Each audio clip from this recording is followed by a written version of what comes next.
வணக்கம்.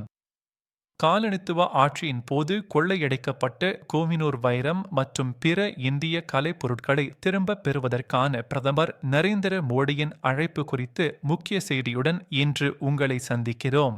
இந்தியாவின் வளமான கடந்த காலத்தை மீட்டெடுக்கும் இந்த முயற்சி தேசிய பெருமை மற்றும் கலாச்சார நீதியின் அவசியத்தை வலியுறுத்துகிறது. கோஹினூர் வைரம் ஒளியின் மலை என்று பொருள்படும் ஒரு பாரசீக பெயர் கொண்டது. இது உலகின் மிகப்பெரிய வெட்டப்பட்ட வைரங்களில் ஒன்றாகும். இதன் எடை 105.6 காரட் ஆகும். இந்த வைரம் சுமார் 800 ஆண்டுகளுக்கு முன்பு இந்தியாவில் தற்போதைய ஆந்திர பிரதேசத்தில் உள்ள கொல்லூர் சுரங்கத்தில் கண்டெடுக்கப்பட்டது. ஆரம்பத்தில் 12ஆம் நூற்றாண்டில் ஆந்திரா மற்றும் தெலுங்கானா பகுதிகளை ஆண்ட காக்கத்திய வம்சத்தினர் இந்த வைரத்தை வைத்திருந்தனர். கொல்லூர் சுரங்கம் 17ஆம் நூற்றாண்டின் முற்பகுதியில் திறக்கப்பட்டு 19ஆம் நூற்றாண்டின் நடுப்பகுதி வரை செயல்பட்டது. இங்கு 20,000 முதல் 30,000 பேர் பணிபுரிந்தனர். இது கோல்கொண்டா வைரங்களுக்கு பெயர் பெற்றது. 14ஆம் நூற்றாண்டின் முற்பகுதியில் டெல்லி சுல்தான் அலாவுதீன் கில்ஜியின் தென்னிந்திய படையெடுப்பின் போது இந்த வைரம் கில்ஜியால் கைப்பற்றப்பட்டது. பின்னர் இது முகலாய பேரரசர் பாபரிடம் சென்றது. பாபர் 1526 இல் டெல்லி சுல்தானிடம் இருந்து கோஹினூர் வைரத்தை வாங்கியதாக கூறப்படுகிறது. முகலாய மன்னர்கள் இந்த வைரத்தை போற்றினர்.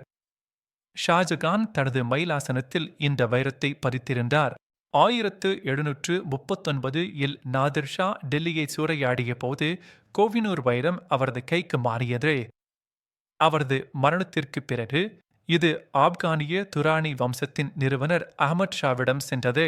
அவரது வழித்தோன்றல் ஷா சுஜா இந்தியாவில் தஞ்சம் புகுந்திருந்த போது சீக்கிய ஆட்சியாளர் ரஞ்சித் சிங்கிடம் இந்த வைரத்தை ஒப்படைக்க வேண்டிய கட்டாயம் ஏற்பட்டது.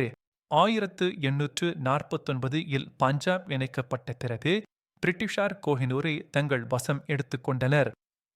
மார்ச் 1849 29 அன்று 2ஆம் ஆங்கிலோ சீக்கிய போரின் முடிவில் சீக்கிய பேரரசின் எஞ்சிய பகுதிகள் கம்பெனி ஆட்சியுடன் இணைக்கப்பட்டன. லாகோர் ஒப்பந்தத்தின்படி 11 வயது மகாராஜா துலீப் சிங் கோஹினூர் வைரத்தை விக்டோரியா மகாராணிக்கு ஒப்படைக்க வேண்டிய கட்டாயம் ஏற்பட்டது.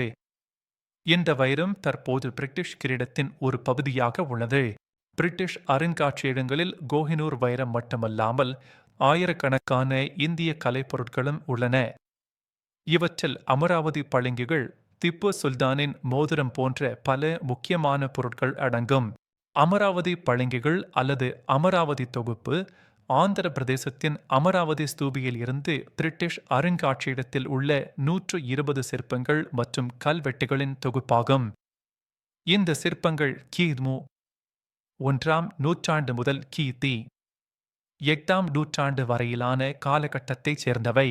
திப்பு சுல்தானின் மோதிரம் 1799 இல் ஸ்ரீரங்கப்பட்டின போருக்கு பிறகு திப்பு சுல்தானின் விரலில் இருந்து எடுக்கப்பட்டதாக கூறப்படும் ஒரு தங்க மோதிரம் பிரிட்டிஷ் அருங்காட்சியகத்தில் உள்ளது.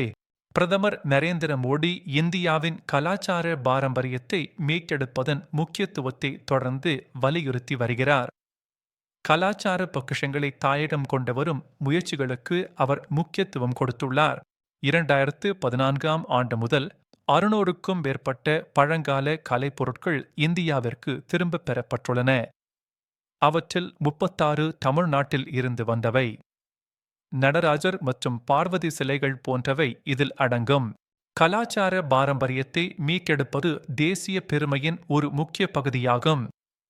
கோஹினூர் வைரம் போன்ற கலைப்பொருட்களின் மறுசீரமைப்பு இந்தியா அதன் வரலாற்றையும் அடையாளத்தையும் மீண்டும் நிலைநிறுத்த உதவுகிறது.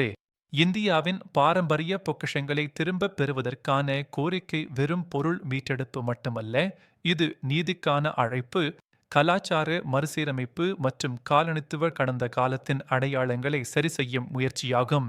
பிரிட்டன் மற்றும் இந்தியா இந்த விஷயத்தில் தொடர்ந்து உரையாடி வருகின்றன. இந்த முயற்சி இந்தியாவின் வளமான கலாச்சாரத்தை உலக அரங்கில் நிலைநிறுத்தும்.